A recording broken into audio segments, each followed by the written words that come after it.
네, 이 시간 함께 보실 하나님의 말씀은 구약성경 사무엘상 27장 1절에서 28장 2절까지 말씀입니다. 사무엘상 27장 1절에서 28장 2절 말씀입니다. 제가 갖고 있는 성경으로는 455페이지에 있는데요. 사무엘상 27장 1절에서 28장 2절 말씀까지 제가 하나님의 말씀을 봉독하도록 하겠습니다. 다윗이 그 마음에 생각하기를 내가 후일에는 사울의 손에 붙잡히리니 블레셋 사람들의 땅으로 피하여 들어가는 것이 좋으리로다. 사울이 이스라엘 온 영토 내에서 다시 나를 찾다가 단념하리니 내가 그의 손에서 벗어나리라 하고, 다윗이 일어나 함께 있는 사람 600명과 더불어 가드 왕 마옥의 아들 아기스에게로 건너가니라. 다윗과 그의 사람들이 저마다 가족을 거느리고 가드에서 아기스와 동거하였는데, 다윗이 그의 두 아내 이스라엘 여자 아히노암과 나발의 아내였던 갈멜 여자 아비갈과 함께 하였더니, 다윗이 가드에 도망한 것을 어떤 사람이 사울에게 전하매 사울이 다시는 그를 수색하지 아니하니라. 다윗이 아기스에게 이르되 바라건대 내가 당신께 은혜를 입었다면 지방 성읍 가운데 한 곳을 내게 주어 내가 살게 하소서. 당신의 종이 어찌 당신과 함께 왕도에 살리까 하니, 아기스가 그날에 시글락을 그에게 주었으므로 시글락이 오늘까지 유다 왕에게 속하니라. 다윗이 블레셋 사람들의 지방에 산 날수는 1년 4개월이었더라. 다윗과 그의 사람들이 올라가서 구슬 사람과 기르스 사람과 아말렉 사람을 침노하였으니 그들은 옛적부터 술과 애굽 땅에서 지나가는 지방의 주민이라.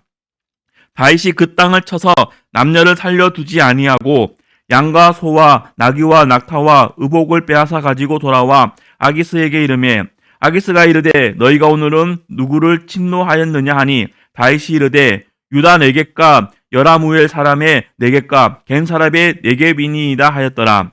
다윗이 그 남녀를 살려서 가드로 데려가지 아니한 것은 그의 생각에 그들이 우리에게 대하여 이르기를 다윗이 행한 일이 이러하니라 하여 블레셋 사람들의 지방에 거주하는 동안에 이같이 행하는 습관이 있었다 할까 두려워함이었더라.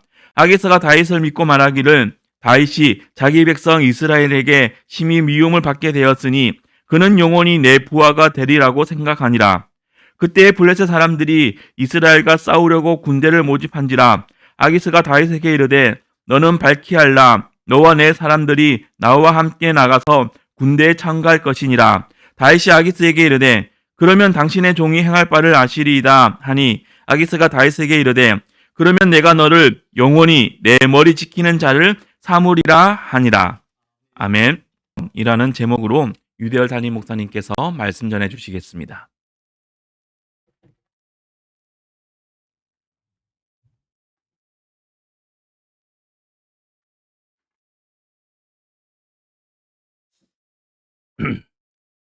네, 참 감사하게 우리 교회는 코로나 팬데믹에서 영적 전쟁을 벌려서 승리한 교회입니다. 우리는 많은 교회들이 예배, 대면 예배 폐하고 그 비대면 예배라는 말 내왔잖아요. 그거 하고 있는데 우리는 나와서 예배 드렸잖아요. 너무 감사합니다. 이제 코로나, 포스트 코로나 때이죠. 그래서 이 시대에 맞게 우리 예배를 더 하나님 보시기에 기쁘게 드리고, 또 맡은 선교 사명을 잘 감당하기를 우리가 위해서 기도하면서 통합 예배로, 오전 오후 예배 통합 예배로 다 이제 드리기로 했습니다. 아주 좋을 것 같아요.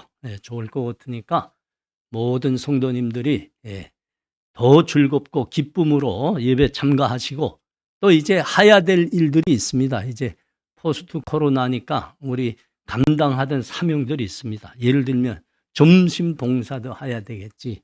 다 우리가 우리 하나님 앞에 우리가 사명자로서 잘 감당하면 합니다. 예, 감사합니다.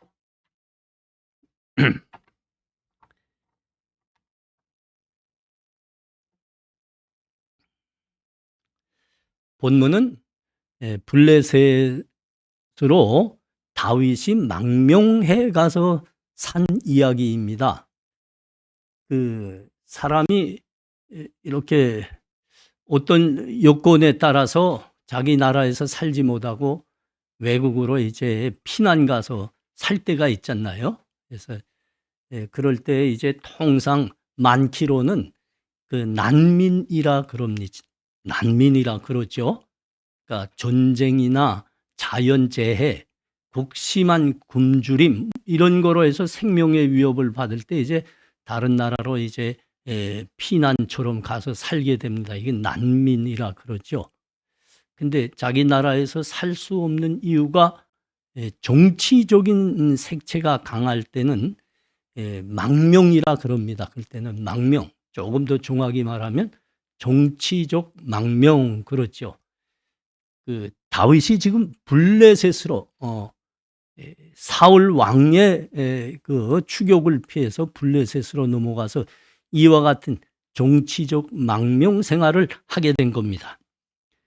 자기를 따르는 600명의 군사들과 그의 가족들 다 갔죠. 가서 저 블레셋 가두왕 아기수에게 도움을 요청했습니다. 우리가 당신과 함께 이 땅에서 살게 해 주세요. 원래 이 블레셋으로 이제 이렇게 도망가듯 이렇게 간 거는 두 번째 사건 아닙니까? 우리가 다 보았듯이 21장에 가면 사울의 추격이 너무 맹렬해서 다급해서 블레셋으로 넘어갔습니다. 딱 넘어가서 블레셋 사람들을 보다 나니까 아이쿠야 하는 생각이 들었죠.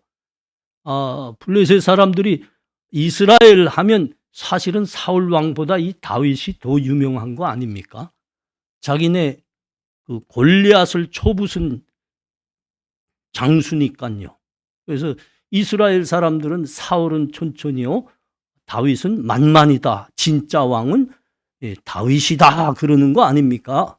이 블레셋 사람들이 그러니까 야 이게 어떻게 우리 손으로 우리 이 소나기로 제 발로 걸어 들어왔다더냐? 다윗이 아차한 생각이 들었습니다. 그래서 미친 채 합니다. 그래서 겨우 살아났죠. 그리고 수년이 흘렀습니다. 그리고 다시 와서 아기수에게 우리 여기서 살도록 도와주세요. 또 이제 다윗이 그러니까 이때는 아기수가 그래 환영한다 오거라 이렇게 된 거죠. 무슨 일일까요? 수년 동안 아무리 지켜봐도 이스라엘의 종세를 아무리 봐도 이 다윗은 사울이 생각하기에 다윗은 자기의 원수거든요. 반드시 목숨을 거두어야 되는 종족입니다. 그러니까 아기수가 보기에 그렇다. 족의 족은 뭐이라고요? 내 보시라 이렇게 된 거죠. 족의 족은 내 보시라. 그래서 그래 여기 와서 살거라. 그래서 이제 시굴락이라는 한 개 이제 성부까지 허락합니다. 거기서 살게는 됐는데 문제는 생계가 어렵게 된 겁니다. 살거라 여기까지는 했는데 이 아기수가 국가적인 어떤 지원 대책이 없는 거예요. 그래서 생계를 이렇게 유지하기 위해서 다윗이 군사들을 끌고 나가 이제 이제 약탈을 해오게 되죠. 약탈을 그 8절에서 11절 한번 보십시오. 다윗과 그의 사람들이 올라가서 구슬 사람과 기르수 사람과 아말렉 사람을 침노하였으니 그들은 옛적부터 술과 애굽 땅으로 지나가는 지방의 주민이라.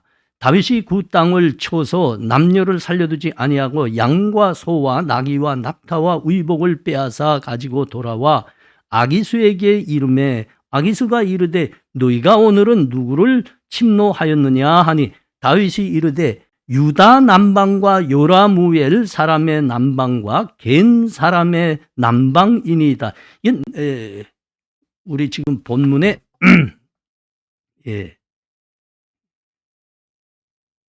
우리는 네겝으로 번역이 되어 있잖아요. 네겝. 지난 개역 그 한글판에는 남방으로 되어 있습니다. 이게 더 알아듣기가 좋은 번역이에요. 예. 다윗이 그 남녀를 살려서 가드로 데려가지 아니한 것은 그의 생각에 그들이 우리에게 대하여 이르기를 다윗이 행한 일이 이러하니라 하여 블레셋 사람들이 지방에 거주하는 동안에 이같이 행하는 습관이 있었다 할까 두려워함이었더라. 생계를 위해서 이제 전리품을 가져와야 됐습니다. 그러니까 다른 족속들의 마을과 성읍을 이제 침노해야 되는 거죠.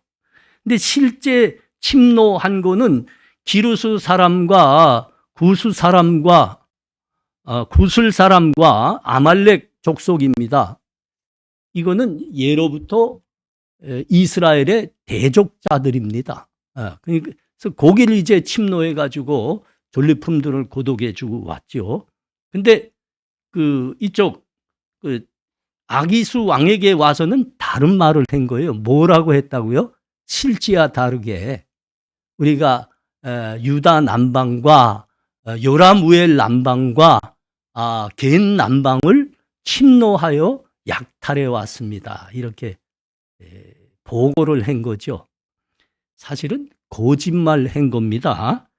거짓말 한 거예요.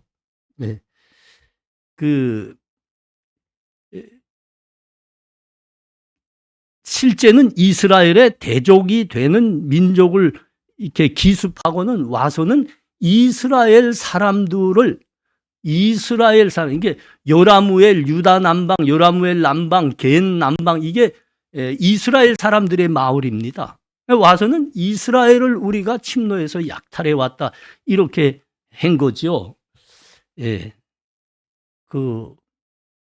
이 사실이 이제 노출될까봐 그 침노하였던 성읍과 마을의 사람들을 다 진멸했다고도 합니다.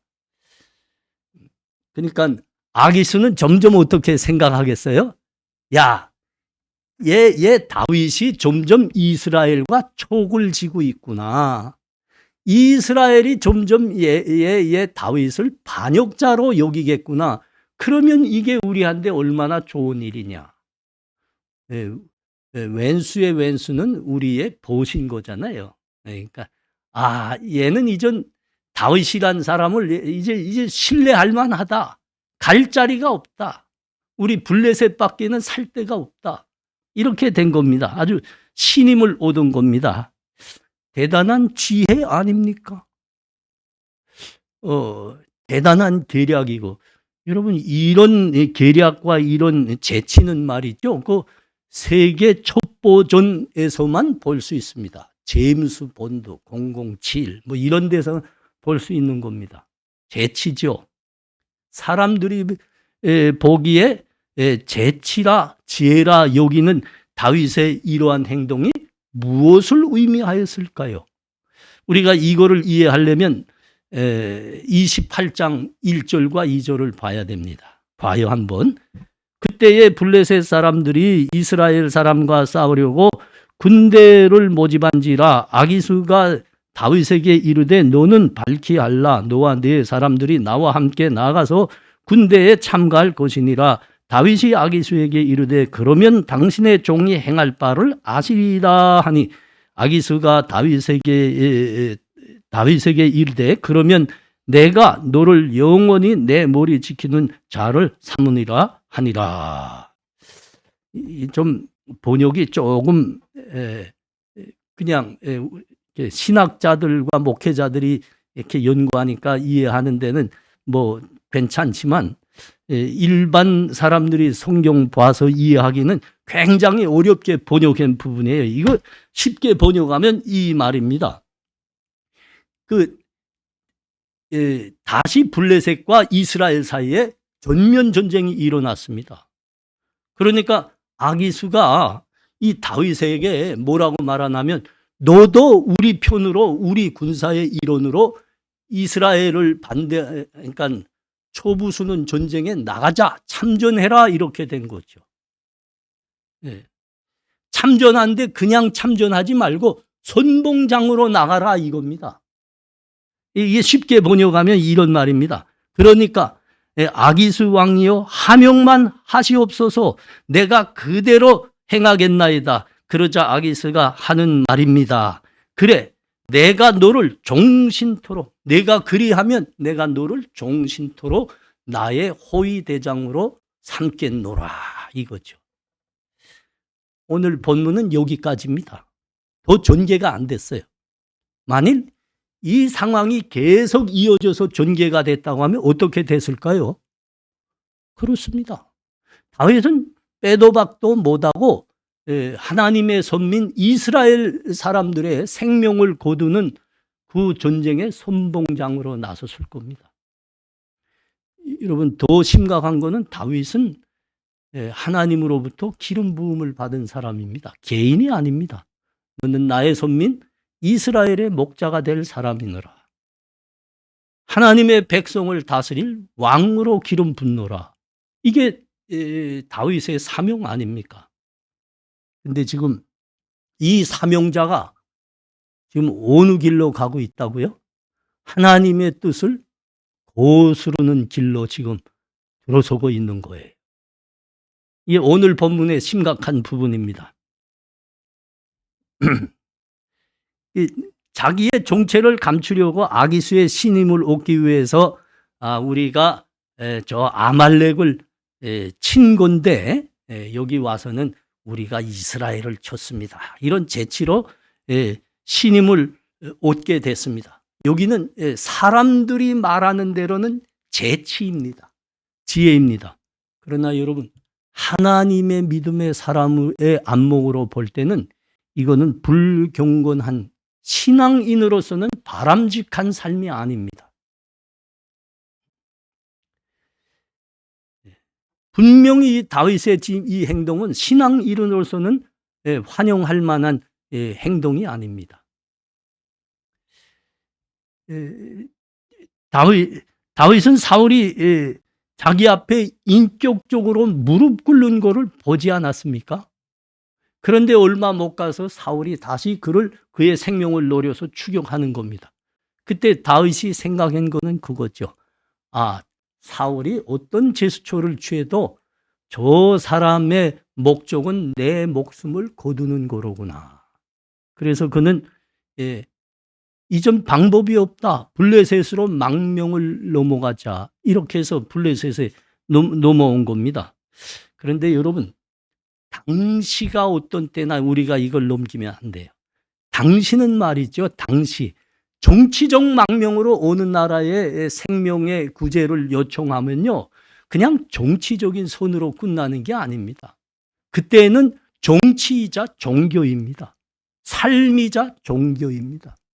여러분 우리가 사무엘상 5장에 가면 이스라엘과 블레셋 간에 큰 전쟁이 일어나지 않았습니까? 그 엘리 대제사장 때입니다. 그런데 이스라엘이 블레셋 앞에서 대참패를 당했죠. 심지어 하나님의 언약궤까지 빼앗겼습니다.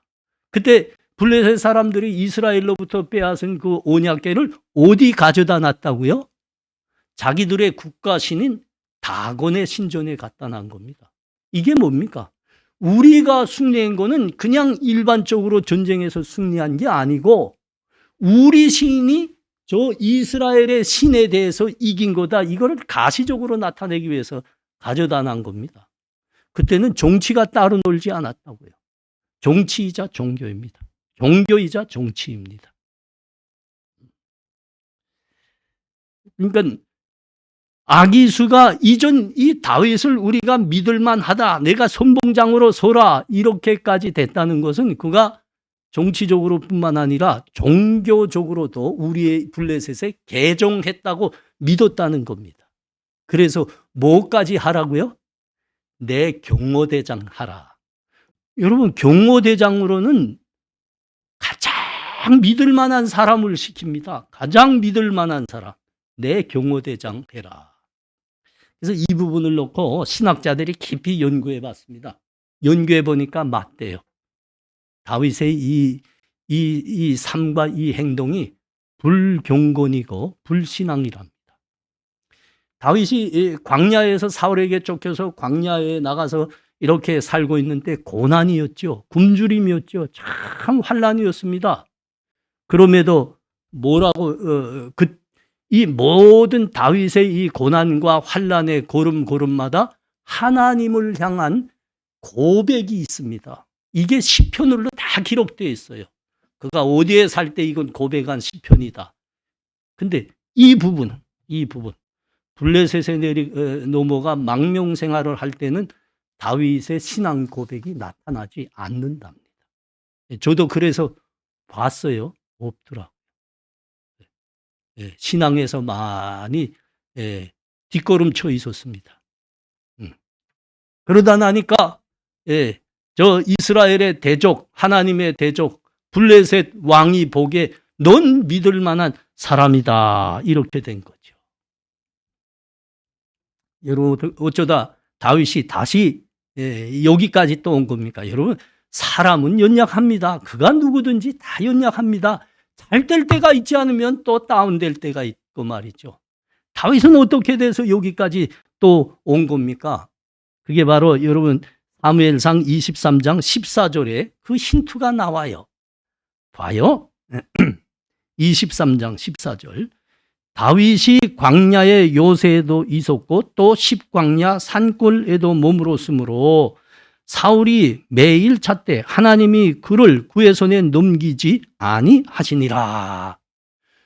광야에서 다윗은 정말 환난의 삶을 살고 있었고 고난의 삶을 살고 있었고 굶주림의 삶을 살고 있었습니다. 근데 뭐라고요? 하나님이 그와 함께 하시더라. 그래서 잡히지 않는 거죠. 하나님이 함께 하니까 그 왕이 최고의 종의 국가 군사들을 이끌고 다윗을 추격하는데 잡을 수가 없는 겁니다. 대적을 맞닥뜨릴 때마다 승리하게 하십니다. 곳곳마다 도움의 손길을 붙여줍니다. 하나님이 함께하는 거죠. 그러니까 여러분, 이게 다윗이 광야에 나와서 어려움을 당하고 고난을 당하고 굶주림을 당하는 것은 단순한 인간사의 한 부분이 아니라는 겁니다. 하나님이 다윗으로 하여금 너 이 길 가거라 한 길이라는 겁니다. 이스라엘의 목자로 세우기 위해서, 하나님의 백성을 다스리는 송군이 되게 하기 위해서 연단의 길을 가라 한 거죠. 그런데 다윗이 이 연단의 길에서 어렵다고 떠나가 버린 겁니다. 블레셋으로 망명한 거죠. 하나님이 가라고 하신 길, 하나님이 살아내라고 하신 삶의 현장에서 벗어날 때 우리는 결코 성공할 수 없다는 것을 지금 여기서 보고 있는 겁니다. 다윗을 보십시오. 삶이 불경건합니다. 신앙에서도 많이 떨어져 있습니다. 이게 하나님이 가라고 한 길, 하나님이 살아내라고 한 삶의 현장에서 벗어날 때 맞닥뜨리게 되는 내용, 삶의 내용들입니다.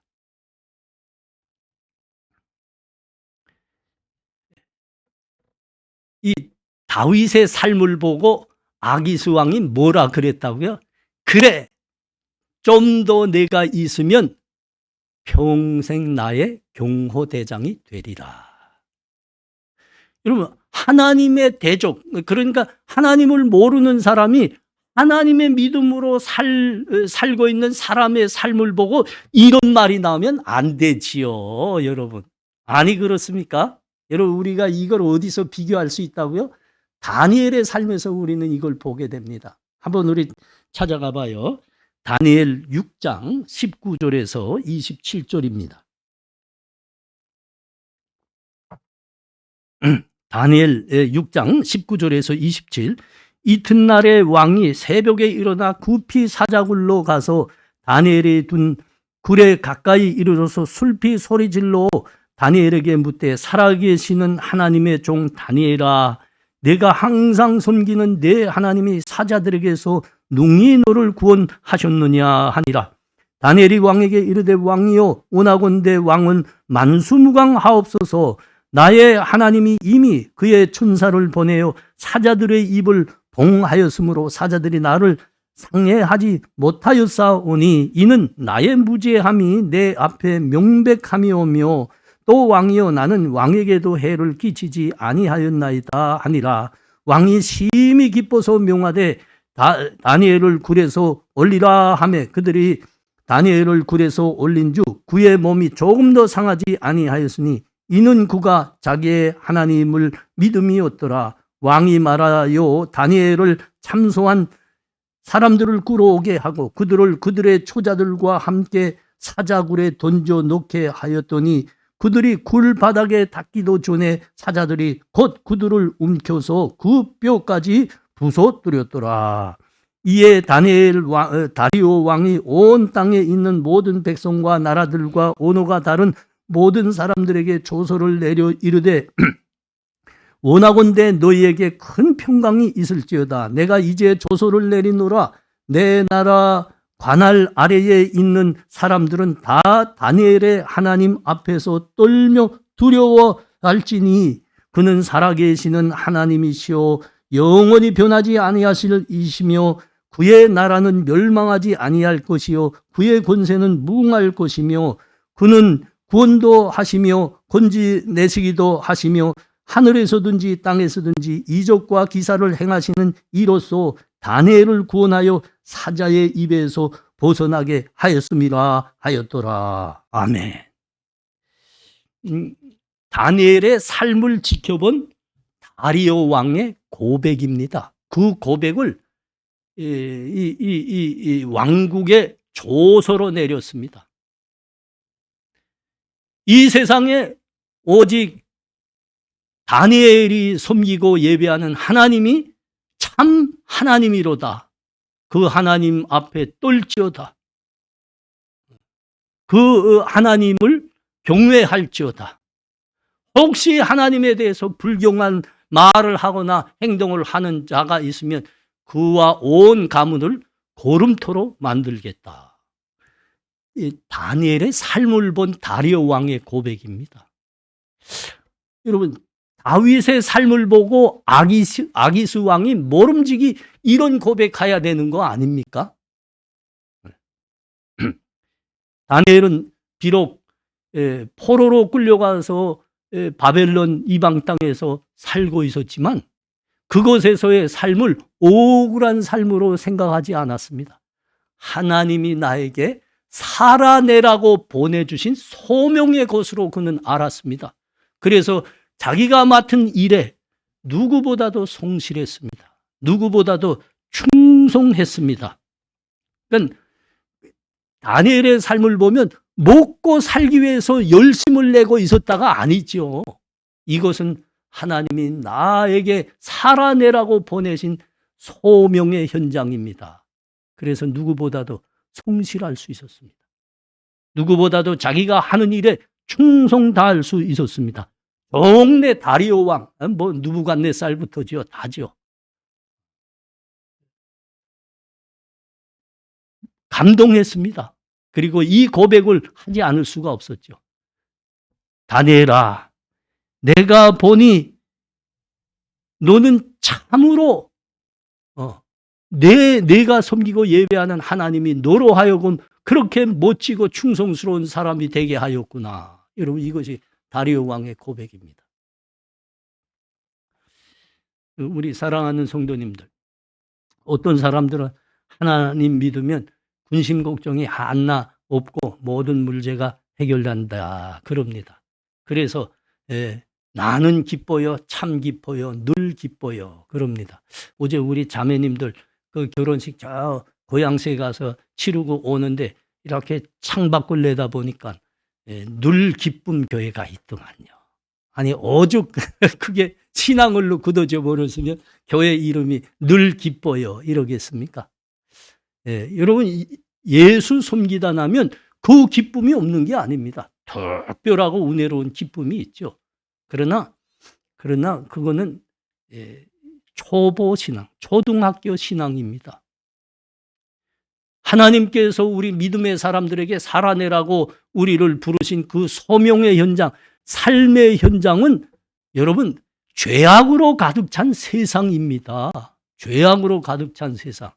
그 죄악으로 가득 찬 세상에서 그 죄인들과 함께 사는데 어찌 어려움이 없을 것이며 어찌 환난이 없을 것이며 어찌 손해가 없겠습니까?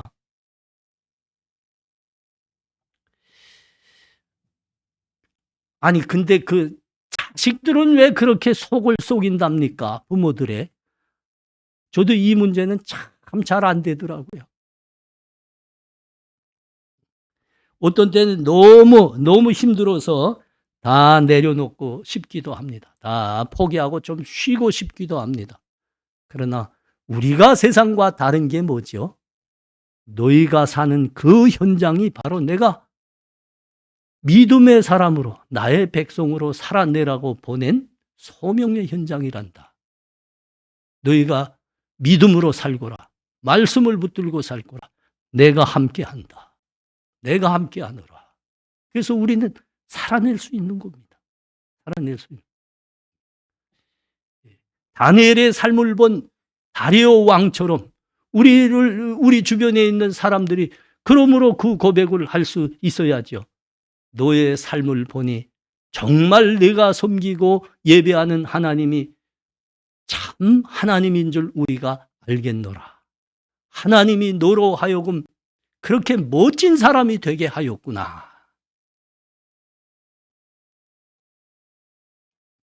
지난 10월에 그 노회가 있어서 노회에 참가했는데 그 목사님을 또 만났습니다. 난 너무 그 목사님 만나면 마음이 늘 짠해요.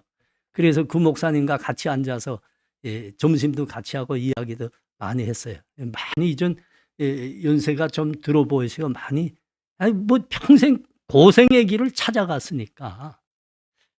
여러분이 잘 아는 대로 이용무 목사님입니다. 우리 국가대표팀 아니었습니까? 유명했죠. 대표로 은퇴하고 이렇게 삶을 사회인으로 살아가는데 어느 그 유명한 그룹에서 찾아왔죠. 우리 그룹의 이름으로 축구단 만들어 주십시오. 그리고 이끌어 주십시오. 감독이 돼달라는 거죠. 필요한 거는 다 넣어드리겠습니다. 백지수표를 주셨다. 백지수표. 필요한 액수가 얼마입니까? 쓰기만 하십시오.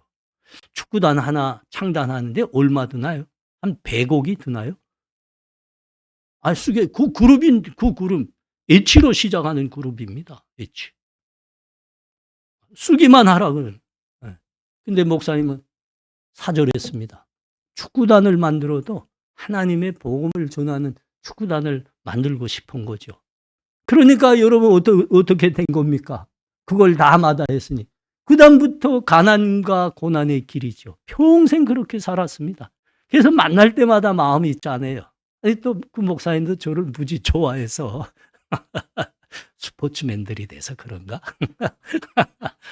다 뭐 통해요. 같이 앉아서 늘 가면 저 보면 아이고 유 목사님 그냥 항상 여상해. 뭐 너 좋습니다. 이분이 군복무 시절 때 아닙니까? 군복무 원래 뭐 축구를 잘하고 선수라 이제 군단 선수로 이제 뽑히게 됐습니다. 근데 어느 해에 그 전국 축구 선수권 대회가 있었습니다.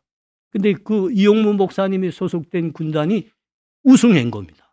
우승. 그 수리스타 그 사령관이 너무 좋았어요. 그래서 지휘부의 모든 이제 장성들과 장교들, 장병들은 모이라. 내가 쏜다. 이래가지고 연회 차렸습니다. 연회 차렸어요. 연회가 한참 진행되고 있는데, 글쎄 그 사령관이 일병 있지? 이 자리에 나와. 이 일병 때문에 우리가 1등했어. 너무 좋구만. 내 잔 받으라고. 이렇게 된 거예요. 내 잔 받으라고. 근데 나는 예수님 믿고 나는 교회 되는데 술난 그래서 못 하는데요. 양심이 떨리는 겁니다. 찔리는 겁니다. 근데 또 한쪽으로는 일병인 주제에 수리스타 사령관 앞에서 그 명을 고절하는 건 이건 또 뭐인가? 생각이 참 캄캄했습니다. 자기도 모르게 뱉어낸 말입니다. 사령관님, 저는 예수 믿고 교회 다니는 사람입니다. 그래서 술은 못하고 콜라 따라 주십시오. 그 말이 그냥 자기도 모르게 튀어나갔는데, 마음 뒷속에 생각나는 거는 이전 죽었다. 나 죽었다. 근데 사령관이 하는 말입니다. 자네 교회 다녔나? 그래, 아까 골 놓고도 그 그라운드에 앉아서 기도하는 거 봤어. 그렇구나. 부관, 이일병에게 콜라 따라주라고. 그 사령관이 하사한 콜라를 마시고 작 걸어 들어오는데 뒤에서 사령관이 하는 이야기입니다. 여보게들, 여기 예수 믿는 사람들 있지? 예수 믿으려면 저 이일병처럼 믿어야 되는 거 아닌가? 여러분, 그래야 되는 거 아닙니까? 사명의 현장입니다. 사명의 현장. 만일 이 일병이 군단 대표 선수입니다. 근데 경기에 나가서 죽기 내기로 뛰지도 않고 꽤나 부리고 그렇게 하다가 우승도 못했습니다. 그리고 들어왔는데 사령관 앞에서 교회가 어쩌고 말이 많아지고, 그러니까 콜라 따라주세요 하고 콜라 타령이라고 했다고 하면 사령관이 뭐라고 말했을까? 여러분 한번 상상해봐요. 아니, 이 싸가지 같은 놈, 싸가지 없는 놈 봤나? 아니, 주제에 항명을 해? 이놈 당장 영창 보내라! 나라고 해도 그랬을 겁니다. 나라고 해도. 영창 보내라. 근데 모두가 다 합니다. 이 선수가, 이 영무 일병이 가장 성실하고 충성한 사람이다. 이 일병이 없었으면 우리 우승 못했다. 그래서 다 이 일병, 그 성실하고 충성하는 이 일병에 대해서 감사했습니다. 더 나아가 그가 섬기고 예배하는 하나님이 살아계신 하나님이라는 건 본인은 예배 안 나오지만 인정은 하는 겁니다. 인정. 우리의 삶의 현장을 회피하지 말고 믿음으로, 말씀으로 살아내라 하시는 말씀은 이런 겁니다. 여러분, 이런 거. 제가 목회자로서 우리 성도님들의 삶을 하나하나 놓고 기도하면서 이 부분이 정말 감사한 부분입니다. 이 부분이. 우리 성도님들 중에 어떤 분은 자기가 담당하고 있는 그 반의 학생 한 사람 한 사람을 위해서 그렇게 애를 썼습니다. 애를 썼습니다. 그 뒤떨어진 학생 하나 제대로 세우려고 애쓰다가 몸에 병까지 만났습니다. 그 중에 이 학생에게 치료가 필요하고 진료비가 필요하구나, 이거 알았을 때 몇 년 동안 모아놨던 돈을 전액 다 진료비로 그 학생을 위해서 다 헌금했습니다. 저는 의심치 않습니다. 우리가 이 세상 사람이면 이거 미친 짓 하는 거 아닙니까? 그러나 우리가 의심치 않는 게 뭐죠? 우리는 예수 믿는 사람들이다. 우리가 살고 있는 이 현장은 단지 먹고 사는 것을 해결하는 생계의 현장이 아니다. 이건 우리 하나님께서 나를 살아내라고 하신 사명의 현장이다. 소명의 현장이다. 그래서 이렇게까지 할 수 있는 거 아닙니까? 정말 감사합니다. 우리 이렇게 사셔야 됩니다. 해야 됩니다. 우리의 삶의 현장은 소명의 현장입니다.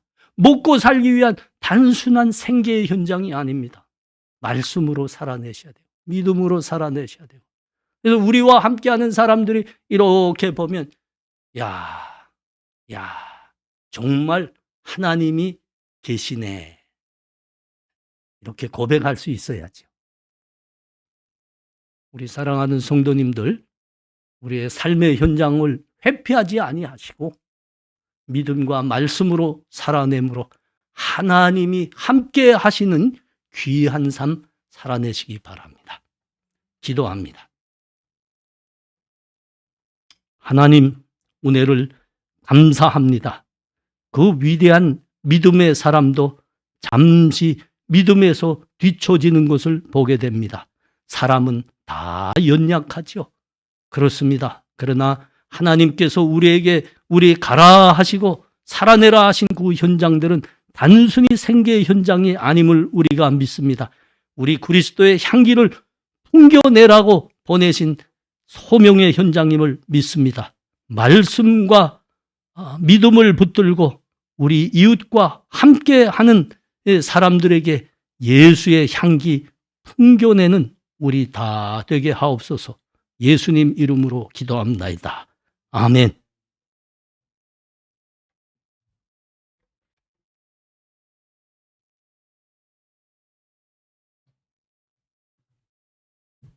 지금은 우리 주 예수 그리스도의 은혜와 하나님 아버지의 사랑하심과 성령의 교통하심이 우리를 불러주신 그 삶의 현장들을 소명의 현장으로 믿으며 우리 주의 향기를 나타내며 이웃들과 우리가 감당한 일들에서 우리 주의 사명자들로 살아내리라 다짐하는 이 자리에 함께한 하나님 백성들 머리 위에 지금부터 영원토록 함께 있을지어다. 아멘.